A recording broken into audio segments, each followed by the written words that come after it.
Hello friends, Sanskrit for education की class में आपका फिर से स्वागत है।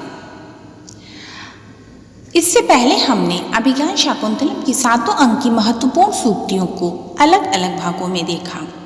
उसे देखने के लिए आप प्लेलिस्ट में जाकर वीडियो को चेक कर सकते हैं और प्रत्येक एग्ज़ाम के हिसाब से आप उसका प्रयोग कर सकते हैं। वो आपकी सुविधा के लिए बनाया गया है। आज हम लोग भर्तृहरि विरचित नीति शतकम के विषय में बात करेंगे, क्योंकि नीति शतकम वैसे तो बहुत सारे एग्ज़ाम्स में महत्वपूर्ण है, पर आपके टीजीटी के लिए ये महत्वपूर्ण है और इससे महत्वपूर्ण सूक्तियाँ आपकी परीक्षा में पूछी जाती हैं, जो आपकी सफलता में बहुत बड़ा योगदान देती हैं। तो मैंने कोशिश की कि क्यों न आपके लिए इसकी सूक्तियों का संग्रह कर दिया जाए, के लिए आपको परेशान न होना पड़े और एक जगह ही आपको सारी सूक्तियाँ मिल जाए। तो आइए चलते हैं। परीक्षाओं में अक्सर करके मंगलाचरण के विषय में पूछा जाता है, तो आपको ज्ञान के लिए मैं इस नीति शतकम का मंगलाचरण में बता देती हूँ। दिक्कालाद्यान वीक्षण्य नान्त चिन्मात्र मूर्तये स्वानुभूत एकाम्नाया शांताया तेजसे नमः। अर्थात दिशा काल आदि से असीमित चैतन्य मात्र स्वरूप वाले, ऐसे स्वभाव वाले, ऐसे तेज स्वरूप वाले उस परम परमात्मा को नमस्कार किया गया है। इस मंगलाचरण में परम ब्रह्म परमात्मा की स्तुति दिखाई गई है। ये हमने आपको सिर्फ नॉलेज के लिए बता दिया कि यह नीति शतकम का मंगलाचरण, क्योंकि परीक्षाओं में मंगलाचरण दे के पूछते हैं कि ये कहाँ का है, किस पुस्तक का है, तो हमने आपके नॉलेज के लिए बता दिया कि यह नीति शतकम का मंगलाचरण है। आगे चलते हैं, देखते हैं महत्वपूर्ण सूक्तियाँ। पहला है ज्ञानल दुर्विदग्धम ब्रह्मा अपि च नरः न रंजयति। इस सूक्ति में मूर्खों के विषय में बताया गया है कि न जानने वाला जो मूर्ख व्यक्ति होता है उसे तो हम प्रसन्न कर सकते हैं, अर्थात जिसे किसी बात का ज्ञान नहीं है, वह मूर्ख है, उसे सरलता से प्रसन्न किया जा सकता है। और जो विद्वान है उसे तो और भी अधिक सरलता से प्रसन्न किया जा सकता है। परंतु जिसके पास थोड़ा सा ज्ञान है, यानी जिसे थोड़े से ज्ञान की प्राप्ति हो गई है और वह ज्ञान गर्वित हो गया है, उसे अपने ज्ञान का बड़ा ही घमंड हो गया है, स्वयं को वह पंडित समझने लगा है, ऐसे अभिमानी पुरुष को समझा पाना ब्रह्मा के बस में भी नहीं है। अर्थात जिन्हें थोड़ा सा ज्ञान होता है और वह अपने को ज्ञानी समझने लगते हैं, ऐसे व्यक्ति को ब्रह्मा भी प्रसन्न नहीं कर सकता है। ज्ञान व दुर्विलग्धम ब्रह्मा अपि च नरम न रंजयति। अर्थात जिसे थोड़ा सा ज्ञान हो, ऐसे व्यक्ति को ब्रह्मा भी प्रसन्न नहीं कर सकता है। इस सूक्ति में यह बताया गया है। अगला है न तु प्रतिनिर्विष्ट मूर्ख जन चित्तम आराधयेत्। अर्थात यहाँ पे यह बताया जा रहा है कि जो मूर्ख व्यक्ति होते हैं उनका चित्त कैसा होता है। कहते हैं चाहे मगर के मुख से, दाढ़ की नोक से बलपूर्वक मणि निकाली जा सकती है, से युक्त समुद्र को भी तैरकर पार किया जा सकता है, और क्रोधित सर्प के सिर पे भी पुष्पों की माला पहनाई जा सकती है, लेकिन जो मूर्ख व्यक्ति होते हैं उनका चित्त इतना हठी होता है, अर्थात वो इतने हठी होते हैं कि उन्हें मना पाना बड़ा ही मुश्किल कार्य होता है। चलते हैं, अगला है विभूषणम मौन अपंडिता नाम भूषणम। अर्थात मूर्ख व्यक्तियों का आभूषण क्या होता है। यहाँ इस सूक्ति में यही बताया गया है कि विधाता ने मौन को, मूर्ख लोगों को अपने दुर्गुणों यानी अपनी मूर्खता छिपाने का एक ऐसा अच्छा साधन दिया है कि पंडितों की सभा में भी मौन मूर्खों के लिए आभूषण साबित होता है, अर्थात पंडितों की सभा में जो मूर्ख है उसके लिए मौन आभूषण के समान है। अगर वह उसको धारण किए रहता है तो उसकी विद्वता बरकरार रहती है, यानी उसके बारे में कोई नहीं जान पाता है। इस सूक्ति में यही बताया गया है कि विभूषणा नाम मौन अपंडिता नाम भूषणम।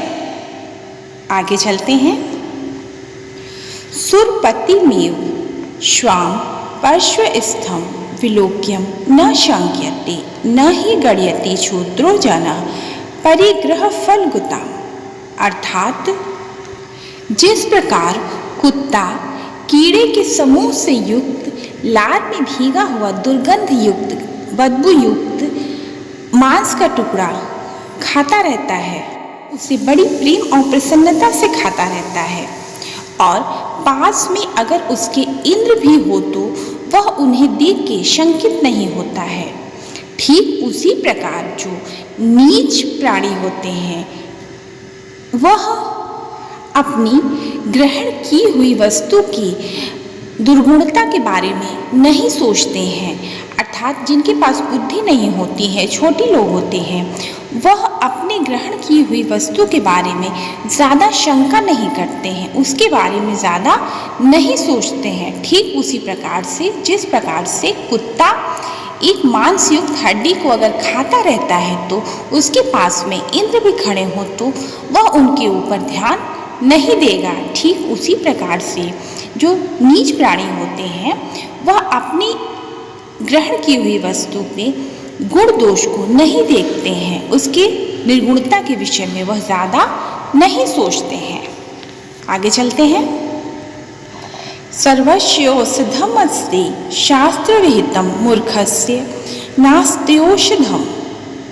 यहाँ पे मूर्खों के लिए कोई भी औषधि नहीं बनी है। ऐसा बताया गया है कि अग्नि को जल से शांत किया जा सकता है, कि धूप को छाते से रोका जा सकता है, और गजराज को भी अंकुश से वश में किया जा सकता है, गधे को डंडों से मार के वश में किया जा सकता है, रोगों को औषधियों से दूर किया जा सकता है, विष को भी अनेक मंत्रों से उतारा जा सकता है।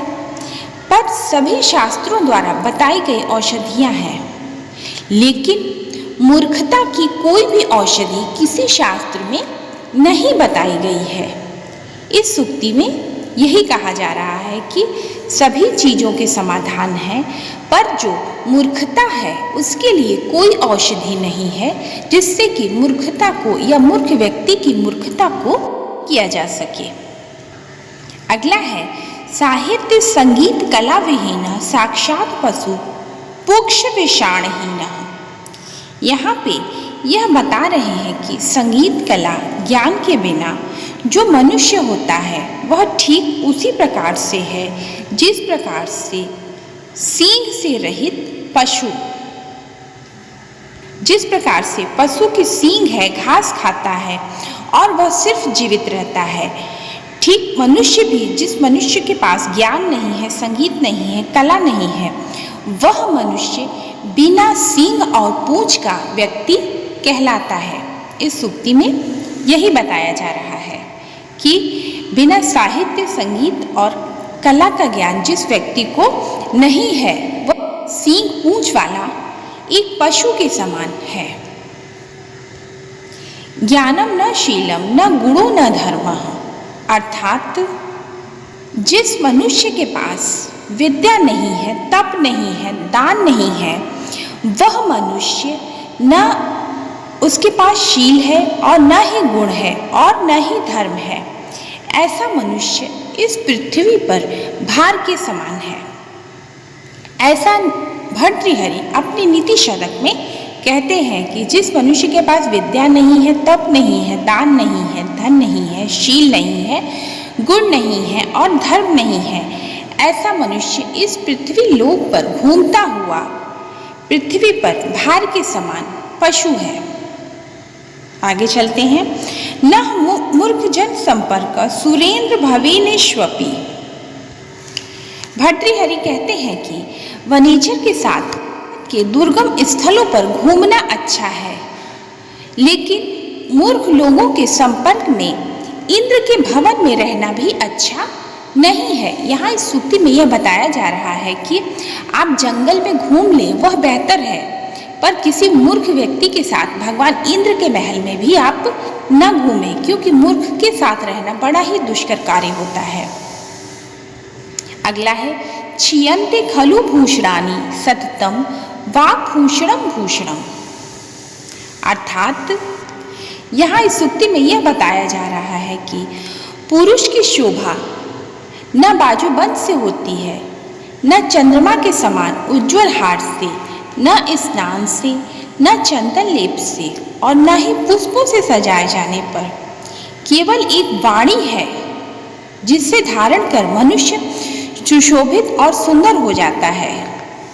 क्योंकि आभूषण हो या कोई और चीज हो वो तो नष्ट हो जाती है, लेकिन वाणी रूपी जो आभूषण है वह हमेशा रहने वाला है, वह कभी नष्ट न होने वाला है। इसीलिए कहते हैं कि वाणी रूपी भूषण को हमेशा मनुष्य को धारण करना चाहिए। आगे चलते हैं। विद्यासु राजसु पूजिताम न ही धनम विद्या विहीनः पशु। यहाँ पे ये विद्या का महत्व बताते हुए बताया जा रहा है कि विद्या मनुष्य विद्या ढका हुआ गुप्त धन है। विद्या भोगों को देने वाला, यश और सुख को उत्पन्न करने वाला है। विद्या गुरु की गुरु है। विदेश जाने पे विद्या हमें आत्मीय जन के समान हमेशा हमारे साथ रहती है। विद्या परम देवता है। विद्या राजाओं में पूजित है, न कि धन। विद्या से रहित मनुष्य पशु के समान होता है। यह सूक्ति बहुत ही महत्वपूर्ण है, इस पे ध्यान दें कि विद्या धन जो है वो सर्वोपरि धन है, इसे हमेशा अपने पास रखना चाहिए। और विद्या विहीनः पशु, जो विद्या से विहीन है वह व्यक्ति पशु के समान होता है, ऐसा भर्तृहरि अपनी नीति शतक में कहते हैं। नीति शतक से संबंधित परिचय और बाकी उसके बारे में जो कुछ भी जानना हो वो आप प्लेलिस्ट में जाके वीडियो को चेक कर सकते हैं, वहाँ आपको अवेलेबल हो जाएगा। अगली श्रृंखला में हम इसके आगे की सूक्तियों को देखेंगे। अगर आपको ये वीडियो अच्छा लगा हो तो प्लीज़ लाइक करें, शेयर करें और सब्सक्राइब करें। Thank you.